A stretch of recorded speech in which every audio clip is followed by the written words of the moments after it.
What'd you think of Nashville? What's your visit's been like? Give us a Cliff Notes version of like what the last 20 years has been like, because you got a pretty inspiring story. Was that traumatic to you, not unknowingly later in life? You know, you went through a lot of therapy last year too. Did you do any EMDR? This is the Hope Dealer Podcast. This is where we give people a platform to come and tell their stories. And I'm excited because today I got a really, really good friend. He's been a friend, a mentor, a coach in my life. Came over here from California. And so today we are really, really excited to hear a little bit of his journey and his story, and we hope it inspires you. And this is Mr. JJ Mazzo. What's up, buddy? Thanks for having me. I'm glad you're here. I'm glad you drove all the way to Tennessee just for this. Yeah, that's good, man. That's a heck of a drive. Came here for the weather. Right? Yeah. So you were in Nashville. You got to go to Rory Vaden's Brand Builders. Yeah, it was pretty awesome, man. What a great guy. We spent a couple days with him, so he was in there and hung out, and just what a genius business person, man. That guy is something special. I mean, I knew he was something special, but he really did share some cool stuff. I love his journey. I don't know if he got into it, but like his story where he started at Southwestern and then grew that company. Then they started Southwestern Consulting, and then him and Amanda, his wife, broke off and started Brand Builders and some other stuff. Yeah. But I remember the first time I met him, I got on an airplane. It was like one of the only times I got to fly like Delta or something, because, you know, I've been poor most of my life. So. But I got a Delta ticket, and I sat down next to this guy, and he was dressed fancy. And he had on cufflink, or his shirt had on his cufflink had his initials. And I looked, and I was like, oh, that's pretty cool. So then I asked him what his name was. He goes, well, my name's Rory. So that was the first time I met him. I sat next to him, and I was like, where were you going? He's like, I live in Franklin. I was like, well, I live near Franklin. No kidding. But I didn't know how much of a big deal he was. I think it was a little while later. It was like Oprah was talking about his book, you know, Take the Stairs. Yep. And I was like, holy crap, I sat next to that guy on the airplane. Yeah. But he charged a lot of money for that. You got lucky. Yeah? I got an hour of consulting with Yes, him. that's right? it, buddy. That's it. What'd you think of Nashville? What's your visit's been like? Man, I fun? love Nashville anytime I can come out here. I mean, for the most part, we were just sitting, you know, getting work done inside, especially with the snow, right? Most snow you guys have seen in, I don't know, forever. Couple of years at least. So it was cold today. It's like 5 degrees. But I love it here, man. I love the pace. I love the people. You know, it's way different than California, and that's the whole point. So you're in SoCal? Yes, Orange County area, so in between San Diego and Los Angeles. Okay, and you're near the water. Yeah, near the water, beautiful. And you still got your boat? Nope. Got rid of the paperweight. You know, paperweight for sure, man. Boat's one of those things. The two best days: the day you buy it and the day you sell it. Yeah, you know what I'm talking about, right? Like, oh yeah. If you don't use it, you know, enough, it just doesn't make sense. It's a great idea and they're super fun to enjoy, but it doesn't make a whole lot of sense. You would be in purgatory if you had a boat and a motorhome. Oh. So I have a big paperweight. That's it right there. You're sitting down at the back of the farm. Yeah, so you just stressing me out. No. My wife wife and kids won't get in it anymore because we lived in it for 6 months. The traumatizing experience. Yeah, they're like, we're never getting in that again, so you might as well go ahead and sell. I was like, no, we're going to do a podcast on it. Yeah. Right? Oh, that's good. That's an expensive podcast. We recorded a bunch of episodes in there. Yeah. It's just, you know, probably holistically trying to get down to where it is, getting it kicked on, start it up. I mean, there's just a lot of logistics. But it's sick. I mean, if we could just park it here, it'd be easy to park it out in the parking lot. Oh, yeah. What we can do, tow it away. Yeah. So, SoCal, you lived in North Carolina for a little while. How long were you in North Carolina? Man, we were in North Carolina just about a year and a half, something like that. Yeah, it was a great experience. I loved living there. I loved the people. I loved the pace. But just had some struggles with the daughters adapting during COVID and being there. So came back to California. My oldest daughter was really, really having some struggles out there, mental health stuff, which is pretty normal, you know, especially on my side of the family, and pretty normal during COVID. And then she came back, graduated, and now she goes to the University of Alabama, which is ironic, right? So, and she'll probably never go back to Cali again. So it did leave a good impression on her for sure. Y'all ran Nick Saban off. You know, you come join Alabama and then he quits. I don't know, man. That was a big deal at the school. It was like, I was telling people, it was like someone passed away, like by a statue. They're putting flowers. I mean, it was a big deal when he left. So I'm sure they'll figure out a way to get back to winning without him. I hope Bill Belichick goes down there. Yeah, that'd be interesting. That would be cool. Oh wow, I never thought about that. They're friends. Yeah. He owns the Music City Mercedes dealership here. Saban does. Oh, no kidding. Yeah. And then he's part owner, I think, in the Ferrari dealership that we just got. Wow, it sounds like he's into cars, right? That's his next winning passion. And then old DW's over down the road here. Yeah. Daryl Waltrip, GMC. Oh yeah. NASCAR. Okay. Yeah. Then down in Denver they have Elway. Elway has all his dealerships. Oh yeah, lots of Elway out there. There's a reason these dudes get into cars. Yeah. In dealerships, right? So let's talk a little bit about like your journey. That's a good segue. Like you know, I know some of it from when you started, you know, call center days, got into originating calling on realtors and builders and clients. But like, you know, give us a Cliff Notes, you know, version of like what the last 20 years has been like, because you got a pretty inspiring story, you know.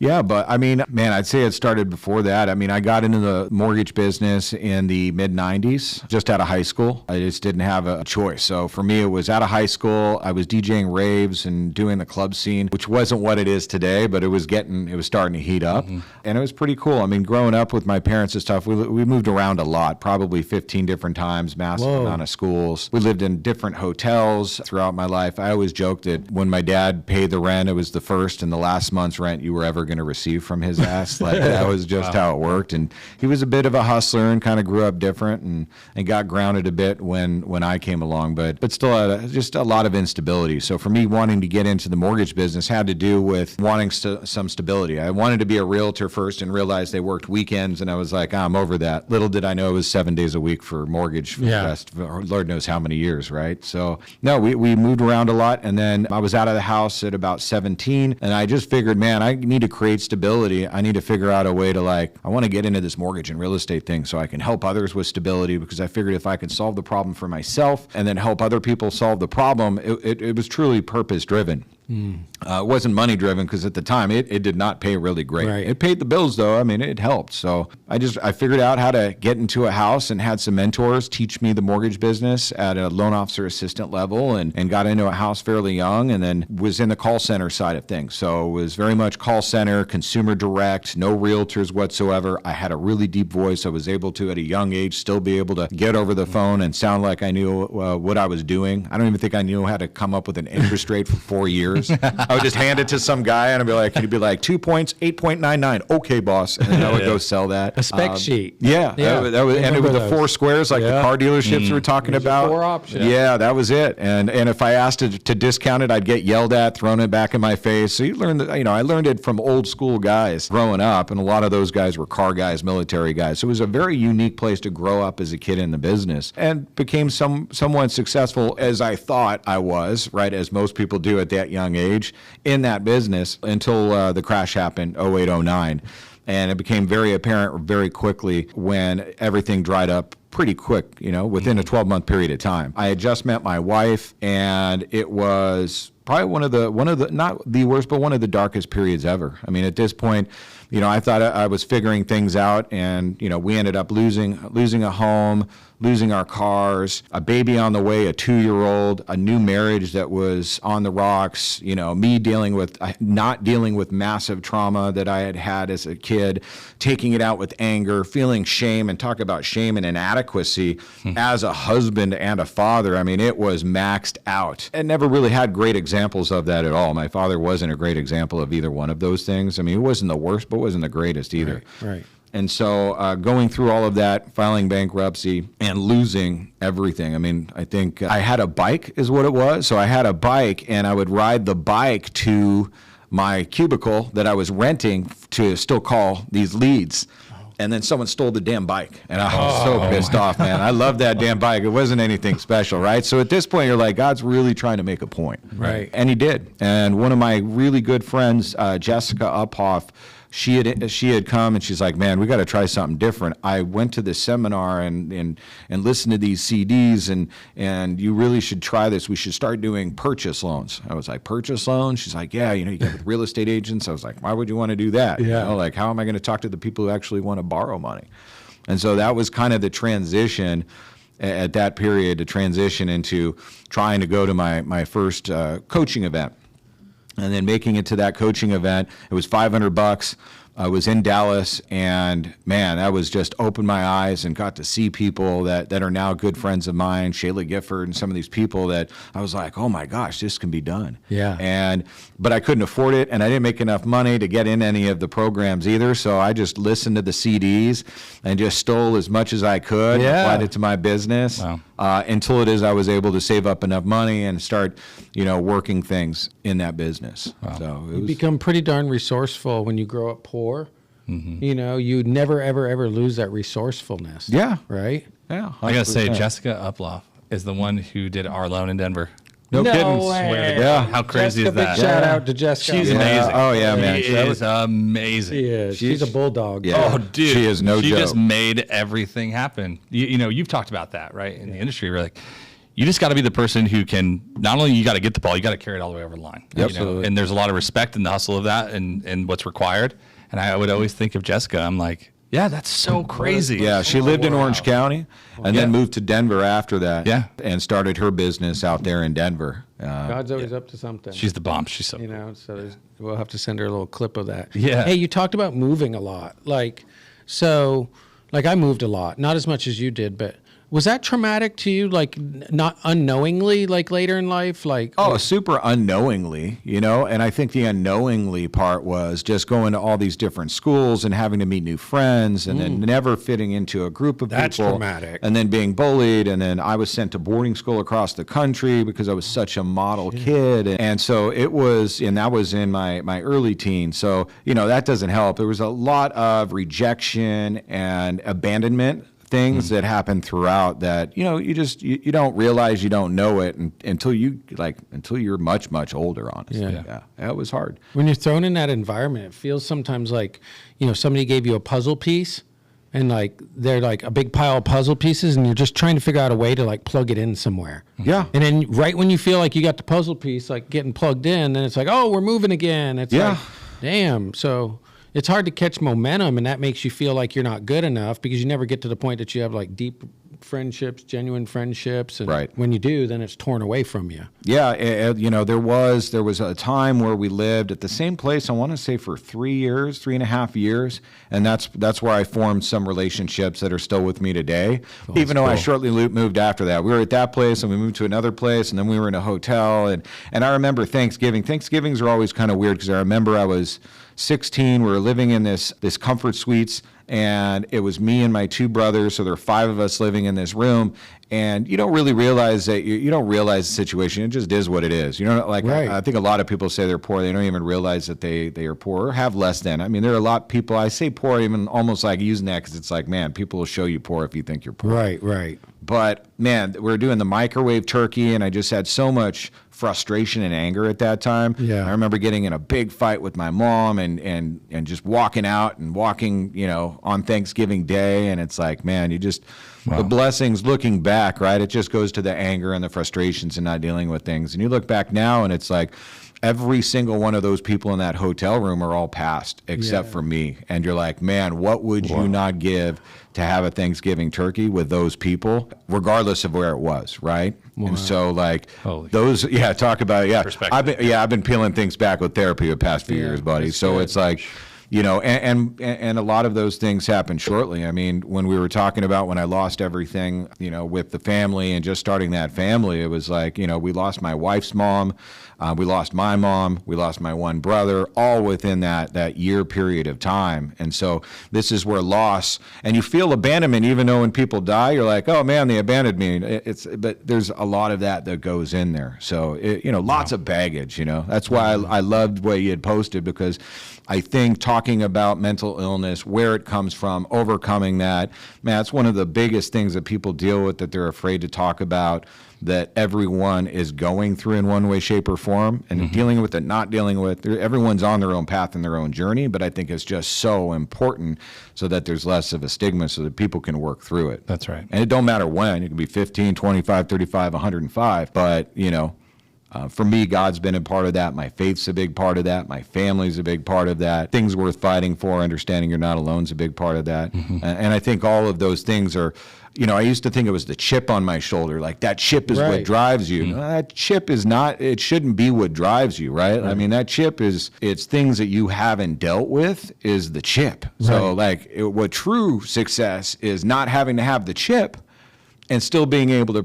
persevere and drive forward and be successful without that chip. It's just understanding that was a part you've worked through. That's right. You know, it's interesting that you say that about the chip, because it's almost like going into battle, into war, like the chip's great then. Yeah. But then you come home and you're done with war. It's PTSD. And you're like, the chip doesn't serve me anymore. And I'm glad you kind of opened that up, because I'd love like our discussion to revolve around that, because I'm so passionate about people being okay with saying, hey, I think I want to get some help. I think I want to understand this. Yeah. I had reached a wall last year where I was, balancing and juggling all the balls perfectly. A lot of people didn't know, certain issues I had in my life, or, the trauma was buried just where I didn't have to worry about it. And I remember a point where I was like, this is going to explode. Like, this is not, and there was a few moments I was like, lost my anger, road rage, or, whatever. I was, lost a friendship over an argument or something. And I was like, this is eventually going to end up imploding everything in my life. And I was like, I don't know if you relate, and I want to know your thoughts on this, but like, I think I just reached a point that I was like, there's got to be a better way. Yeah. Like there's got to be an ability for me to understand, because I also, through my faith, I would just try to pray it away and have grace and have mercy. And then it would just rear its head when I didn't expect it. Mm-hmm. And I just wanted to be equipped to understand, Have you had that enlightenment in your life, and when was it? Yeah, obviously. I think it's when, listen, it's pain, change, growth. So it's how much pain are you willing to endure, internal pain, strife, anxiety. Usually it comes in the form of anxiety, bad habits, overeating, all kinds of different things, until you're just like, you're like, man, this is, and it's usually contradictive of the person that you want to be and truly who you are. So when you think about who you are, you go back to yourself as wherever it is that you were a child and most fulfilled. So maybe that's 5 years old, 4 years old. We can all go there. It's still in our brains. But I think going back to, and maybe for some people it's 10, whatever it was where you're at that fulfillment. And it's like, man, like if you can be at that place, that childlike place, and be in that fulfillment of wonder and creativity and happiness and just like graceful and forgive really quickly. It's almost like your dog, right? Yeah. It's just that you understand what that feels like because it was there, but it's been so long. And then the other thing that was brought to me was like, a lot of times, like I said, I was bullied for most of my life, and my therapist had said, oh, you were? I was like, yeah, man. And that's what we tell ourselves, right? And then she's like, so like, let's be honest, let's peel the onion back. How long were you bullied for? I said, man, I think it started when I was about 7 until I was about 15, until I could fight back a bit. And she's like, okay, 7 to 15, so about 7.5 years. She's like, how old are you? I said, well, I'm 45 at the time. She's like, close to your life, And that's just one instance. So when you really start thinking about these things and these portions of your life, and when you start telling yourself, most of my life I was this, so it creates these limiting beliefs of ourselves, and we all have these limiting beliefs, like, I'm overweight because my metabolism's low and my DNA, and no, you're like, no, you just don't, you eat too much and you don't move around enough, like it's like, and I know that I just lost 55 pounds, and they're like, well, what'd you do? And it's like, well, I ate less and I moved more. And so it really started just being counter of who the person that I wanted to be. And I think that's painful anytime we start swimming against the grain instead of swimming with the grain. If that makes sense, right? It does make sense. Nick did, you brought this up, but you went through a lot of therapy last year too. Did you do any EMDR? Okay. Have you ever done EMDR? No, but I'm aware. It's going back to the childhood, and then you can reprogram. Yep. So, I had trauma when my mom let me know that, my father, took his own life when I was 12 and gave me a death certificate and all that. And I had a lot of trauma around that. Well, in EMDR last year, I was able to go back to pick up that little boy in that situation, say, hey, come with me. We're not going to, and it remaps your brain, left brain, right brain. Yep. You're holding on to 2 paddles that vibrate, or you can, tap, whatever it might be. But that's the equipping that, like, it just almost gave me a completeness, almost like a, hey, it's going to be okay, Sean. Yeah. Mm-hmm. You're not totally fucked up. No. Like, you're okay. Yeah. Like, things are good. And I was like, the biggest thing that I took away was the red light, green light, and yellow light. The motion states, or? Yeah, to recognize, like, okay, so I walk in the door. The house is a disaster. Okay, I'm going from green light to yellow light. What's going on? Well, I'm having anxiety. Well, why are you having anxiety? Well, because the whole damn world's going to fall apart. My house, I'm not providing for my, okay, is that really the story that you're telling? Okay. And so before you even get to red light, you bring yourself back to green. And I didn't realize how we make these decisions, because that was going back to a control thing. I don't want my environment to be taken away from me again. Yeah. I want things to be controlled. Don't rearrange the furniture. Yeah. Yeah, it's hard. Weird stuff. Yep. So Where does it still sometimes show up in your life? Like, whether we're workaholics, sometimes road rage, whatever, like what's the one area in your life you still want to do a lot of work on? I think getting frustrated at stupid shit, you know what I mean? I think that's the area constantly. And, just getting frustrated at stupid shit. We call it road rage or whatever, but it's like, man, like a mountain or molehill. And so I think just doing a better job of acknowledging that. So when I start getting frustrated, and I think in areas of being defensive, when I'm being defensive about something or judgmental, if I'm being judgmental of someone else or a situation where that was probably just normal, I was judgmental, more judgmental than I ever on everything all the time, where truly I just was being judgmental of others because I was judging myself consistently. Catching myself when I'm being judgmental of others, catching myself when I'm getting irritated at things and putting those things in perspective, I think those are both things that kind of catch me. What was the enlightenment that you really sought out and found? Like what's the big one last year? Yeah. Well, I met with a Taoist monk who changed my life. I mean, so I was like born. My dad was a drug dealer who found Jesus, so that's where it started for me. Was third kid, youngest boy, and so my dad was really protective because he never wanted us to do what he did. So that was like his goal was I don't want these boys to turn out like I did. So a lot of sheltering and protection, and grew up in like a very evangelical Christian home. And through that upbringing, you kind of figure it out as you go. My dad was in ministry for a long time. So a lot of those old guard rules applied. Well, after I left ministry, I was in ministry for 8 years. And after I left ministry and started going into entrepreneurship and marketing, I just started figuring out like there was this 7-year period of like ditching the concept of God. I'm like, it didn't work for me. There's benefits, but I was reduced to the idea that Jesus was exactly who he said he was, or he was the biggest liar to ever exist. I believed it was the first one. And I said, that's all I know about faith. And I just like backed away from it. He's exactly who he said he was. I don't know anything else. Like, and when you're in it for your whole life, there's a lot of lessons learned and a lot of things to apply where when someone hears it later on in life and it hits them at a timely moment, for them, it's an aha moment. For me, it's like the lessons dad used to teach. Yeah. So it loses its application in a way because you've heard it so many times. So what was fascinating for me is after going through like a lot of challenges, life, business, relationships, whatever, I hit this point where I was at that breaking point. I'm like, I need help. I need to talk to somebody who's going to give me a really unique perspective. And so I found this dude on YouTube. His name's David James Lees, and he's a Taoist monk. He spent 45 years as a psychologist and then became a monk. So really fascinating guy.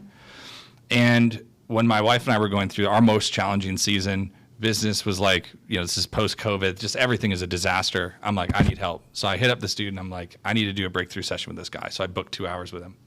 And I often say it's a 2-hour conversation that changed my life. Yeah. And what he taught me was, I've been in personal development my whole life, like sleeping under a pew at 3. So I've heard all the messages about spiritual and personal growth forever.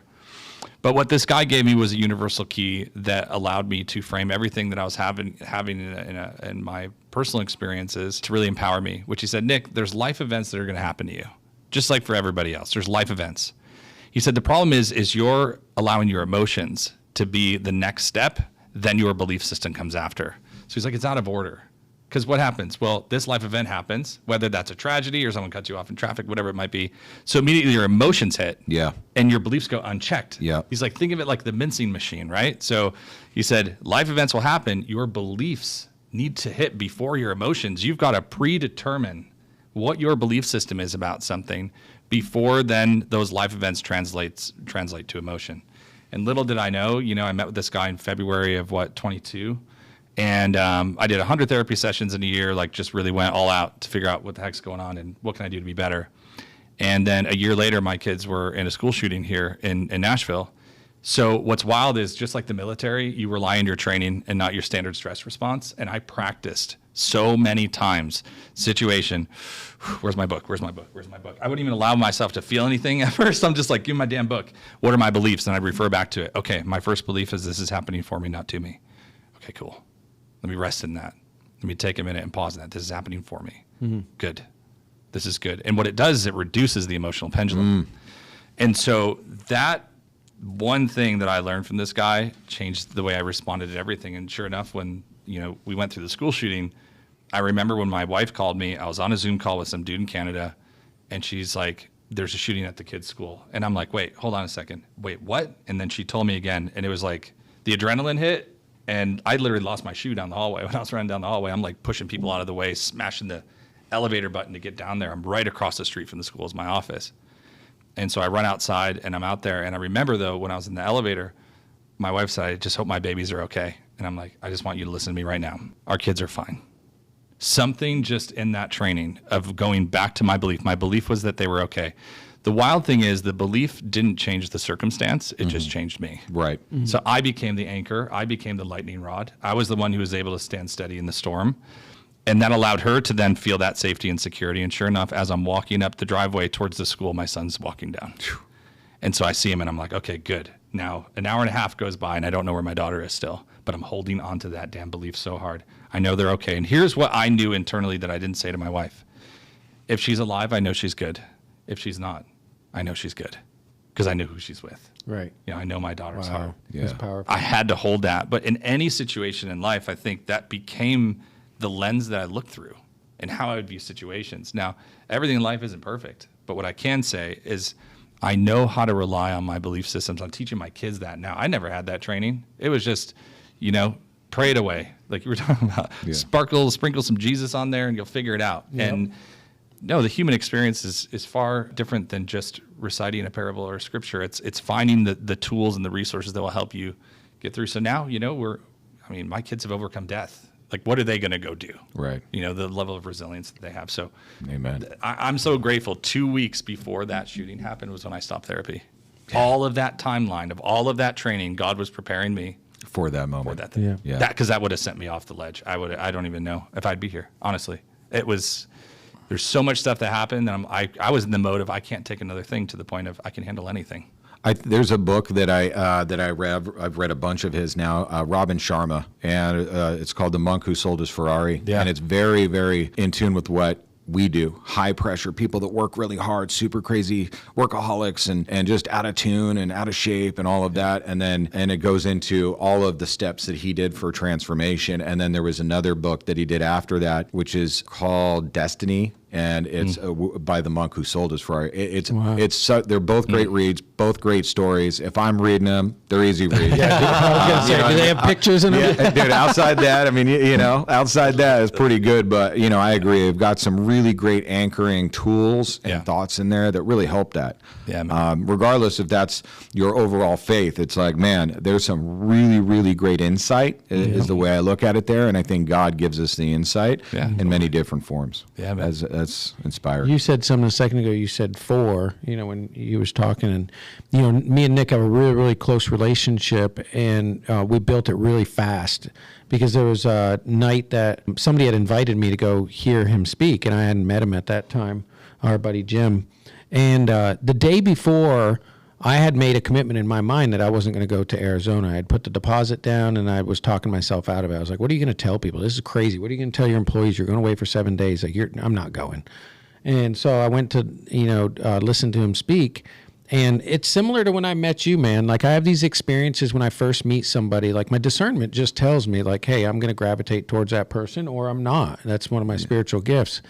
And I remember when you told the story of sitting on your, you're sitting on the 5-gallon bucket in the driveway, I believe, watching your, foreclosed, all that. And I was like, man, this guy's like the real deal. And Nick did the same thing when he started speaking. I went that night and he was talking about his therapy. And I was like, okay, well, this isn't coincidental. And then he talked about a concept that last year probably was one of the top, if not top 2, 3 things that changed everything. And it was the perspective of, life is happening for me, not against me. Right. And I'd never really thought about that. I was never a victim. I would always be like, sometimes a victim, sometimes, conquer, but I never walked around as a victim all the time. But that concept of like, hey, when something bad happens, when some shit goes down, like this, you need to say, this is happening for you, not to you. Right? And so I heard him, and that night I was like, I'm going to Arizona. Like, I'm going. And I'm so glad I did. I'm so glad I met you, because that I wouldn't have gone. And I would still probably be fighting those same battles. How that shows up in my life now, so I was in my garage barn down back, and I got a Kubota, and I'm kind of playing on it, joystick, and the thing turns real quick, and I'm bringing it in the barn to park it. Well, I just got my antique 86 Chevy truck back, and it was like sitting there. I mean, I just got all the paint done, patina, motor, everything was done. I mean, literally days before. And I don't know what I did. I hit that right joystick, and that bucket just boom right into the door. Oh, boy. And I mean, like butter just caved that whole door in. I turned the key off, and I sat there, didn't get mad one single bit, and I said, all right, well, this is happening for me, not to me. What the hell's going on? And then immediately, it was almost like audibly, I heard God tell me, he's like, there's a reason I don't want you to get in that truck, because I was going to go for a Saturday drive. And right there, like, I know that sounds weird, but it gave me so much peace and so much confidence that, hey, you can do this. You're equipped. Yeah. Right? And I think if more people right now that are going through a lot in their life just said, all right, well, this is going down. You know, what's happening here? This is happening for me. There's a lesson in it. And look for, and it forces you to look for that lesson. Yeah. Right? Why for me? Or how for me? You Right. know? And that's kind of where the peel in the end to find the magic in it. You know, Yep. it's not always, you know, sometimes it seems like it's black magic, but at least it forces you to look for that. And then it doesn't leave God's miracles gone to waste. David would say to me a lot, so I'd present him with a challenge. So I'm like, I think I'm struggling with self-esteem. And he'd go, okay, I don't know what that means. I'm like, okay, this guy's almost 80 years old. He's been doing this for literally almost his whole life, 50 years. What do you mean you don't know what that means? He's like, no, I don't understand what that means. Like, you need to explain it to me. And what he's forcing me to do is to identify the application of it. And I'd say, okay, well, it's this thing. I'm creating a glass ceiling for myself because of whatever. And you go, okay, well, what's the benefit of that? And you're like, what is the benefit of the negative thing? You know? Forces you to He think. forces, and what he does is he's taking out all the past story and the bullshit. He's taking out all the future and what it could mean and forcing you to be incredibly present. Yeah. He's forcing you to give him an answer. What is the benefit? I go, there is no benefit. And he'd say, bullshit, you wouldn't do it. If you're willing to do it, there is a benefit. So what is the benefit? And he'd just make me sit there and figure it out. He just turned, he's almost 80. Yeah, he's got to be. just had a birthday. No, not Meltzer. Oh, sorry. David- Sorry, Meltzer. No, David James Lee. Oh, okay. Yeah, the guy out in Wells. Yeah, It's like, yeah. damn, Meltzer's got, No, dark hair, looking good. Yeah, he's doing that tan whole still, reverse traveling. aging thing. You know, Have you met, do you know who Dave Meltzer is? I don't. He's out awesome. in your neck of the woods. I should introduce them. Yeah, Yeah, you guys need to meet. Yeah, he's in Costa Mesa, right? I think this is where he lives. Yeah, Oh, that's like 20 minutes from it. yeah. Started He's a great. lot of companies, lost a lot of money. He was, one of the fixtures of the Jerry Maguire story. Oh, He was in okay. a sports agency, Yeah, right? He ran Lee Steinberg's sports agency in Okay. the 80s and 90s or whatever, the 90s, 2000s. Me He's and the Jake- biggest sports entertainment agent in the world. Okay. Yeah. Wow. He's awesome. Yeah, the name sounds familiar for sure. Yeah. Me and JJ used to work with a girl that, her dad was the Balco sports guy. Wow. Yeah. Alicia, Oh, no, that's right. Yes, that's right. How long y'all go back Infamous. together? about 12 years now. Yeah, 12 years. Yep. Wow, that's amazing. Yeah. Y'all kind of grew up together in the biz. Well, I looked up to JJ because he did something big. He did a big change. A lot of the coaches have been great. They're successful and stuff, but JJ had a different story because he literally did a 180. And doing 180s are just attractive to me. Like, I've always wanted, that's why, I don't want to do anything the way other people are doing. That's right. Yeah, And I get that. I didn't have that as a child growing up. I've just developed that in the last 5 to 10 years, and I think it's because I started realizing change can bring really good things. And I used to not want anything to change. And when I met JJ, I was like, wow, he did a 180. And I was like, look at him. He's got tattoos and everything. If he could do it, I could do it, right? Well, the reality And, too, we got to be careful of is I do 180s all the time, right? And so the whole point is to keep doing 180s to pivot and change, but make sure you're not going 360 degrees back in the other direction that you came. Oh, that's good. And it's reality. I mean, it happens all the time, and I think it gets into complacency or, my coach that I work with, Ben Newman, is like the seduction of success and things like that, because it's easy to get in there, right? I mean, especially for massive failure, to really start taking things into your own hands again and thinking that it's your genius instead of God's genius, and then you make a 180 and then you do another 180 and end up back in the other direction. So I think it's not so much the degrees in which you turn as making sure you're heading in the right direction, and which that you choose based off of the beliefs that you set. Yeah. Wow. And if you don't set those beliefs like you said, and you'll ignore those beliefs all day long, but they're there, 5-year-old, 6-year-old, 7-year-old, however old that was, and you have to reset those beliefs because you got all these adults and all these people that told you those beliefs are bad, they're wrong, they're stupid, sit down, be quiet, don't act silly, whatever it was, all those years, or you stop doing it because you feel insecure or you want to be part of a group or whatever that may be, instead of just sticking to that compass on those beliefs. Yeah, man. And it is not always fun. Yeah. 6th grade Sean rears his ugly head all the time when I get on Amazon or I go sneaker shopping. Yeah, I love it. Because in 6th grade, that's when the pumps came out. Yeah. Oh, I remember that. And we didn't have enough money for that, but the kid in front of me had them, and there were the white ones with the orange ball and the green on them. And I remember just like leaning over. I was like, "Hey man, can I pump your shoe?" And he turned around like in his loudest voice that he could, just to embarrass me. He's like, "No, Sean, you cannot pump my shoe." Remember how embarrassed I was, as simple, as stupid as that was. So now later in life, I'm like, I can buy that. I can get those. I deserve it. Yeah. I love it. Yeah. I used to go pumping those shoes whether they liked it or not. What are you doing? You know what I'm doing. I'm pumping your shoes, buddy. So, last year, mortgage industry, JJ's had a really, really big business, had been a great coach, recruited a ton of loan officers and helped improve their lives and their business, coached hundreds of people over the last 10, 12 years. But last year was crazy, wasn't it? Yeah. Like, I don't know about your world, but it was just like, I sometimes felt like I was going all the way back to the beginning of my career again. And like, I didn't know what was next. What was last year like? And then talk to us a little bit about like what you're working on right now. And last year was a struggle, like it was for everyone. I think the year before that was the bigger struggle, honestly, because it was the half year seemed like it was okay, but we knew it was coming. And then, man, once that hammer dropped, it was tough. I did have to make a lot of cuts. Affected a lot of people's lives, and you need to do that as a business owner to make those adjustments to make sure that the other people still are standing and have jobs. Mm-hmm. And I've had different mentors, people that followed that path and did it right, and people that didn't, and somewhere in between.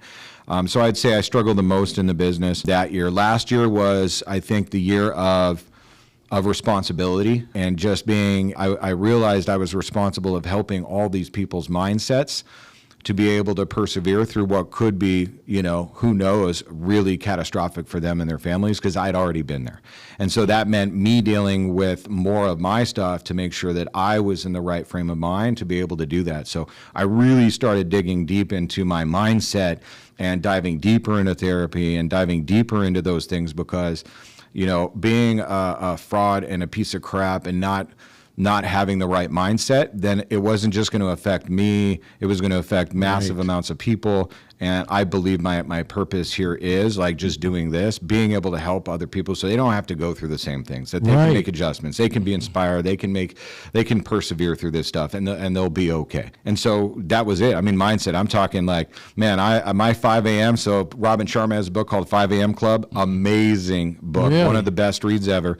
And it just came down to dealing with my health, dealing with my mental health, reading. Like my wife was saying, like, man, you use bigger words now. I was like, I do? That's tremendous. I had no idea, right? But I'm reading now and becoming, which is really weird, because I always had this limiting belief that I had really bad reading comprehension, and I just didn't like reading and all that BS, where it's like, man, I love it. I love filling my brain. So it was leading people to fill their brains with positive things, leaning into my faith and leaning into all those other things to come out this other side, and really, really proud of a lot of those things, of helping people make it through. Not everyone made it through. Obviously, that year before was probably the toughest.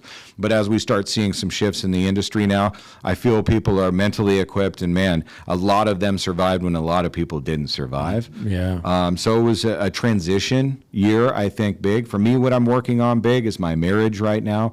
We have these unintended people that are part of that journey, and they're just bystanders, and a lot of times they're the ones that get hurt that we love the most because of all these things in the past and whatnot, or actions that we take. So working on my marriage, working on my being a good father, right? I mean, like at the end of the day, my 18-year-old, she goes now to the University of Alabama, making sure that she can become an adult on her own and be a constructive, like really good person in society. And she's just, but she's confused. She's 18. Like I was, we were all confused. And then just realizing, man, I got 3 more years left with my youngest daughter in the house, but really only 1 year left. She's 15. Once they're 16, man, they come home to eat, shower, and leave and sleep, and they're out. So it's like, man, I got really one good solid year yet. And then obviously they're going to transition out. So really making sure that I'm working on my marriage, because it's her and I. I mean, at the end of the day, you know, we were looking at our families. We both lost our fathers last year. We both, or maybe it was, last year, I think it was, or year before. We both lost our mothers. You know, we've experienced some grief and some loss. And it's like, man, how important that part is. And the anchor and the foundation, and just a world where it's super hard to be able to do that and not even encouraged to do that. And then just focusing on growing the business. You know, I think I'm focusing on the next chapter in my coaching, and I'm really excited about the evolution of that, because, you know, I really believe purpose and giving and helping others I'm super clear on that as my purpose. And then just growing the business because out of fun. You know, now it's growing the business because for me that's fun.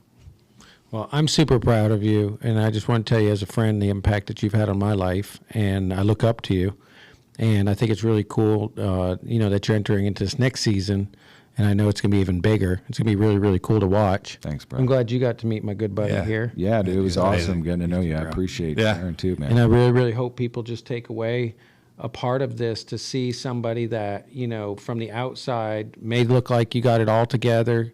You know, got a beautiful wife, beautiful family, you live in SoCal, you know, you've done it all. But to hear the story that, you know, you came from nothing, you built something, you lost it all, you built it again, you know, that anybody out there can do it. And thank you for just being vulnerable and transparent, too. Yeah, thanks, brother. I appreciate you having me on here. Hopefully we can help one or two people. That's right. I'm Sean. Hey, I'm Nick. And thanks for tuning in to the Hope Dealer Podcast. Take care.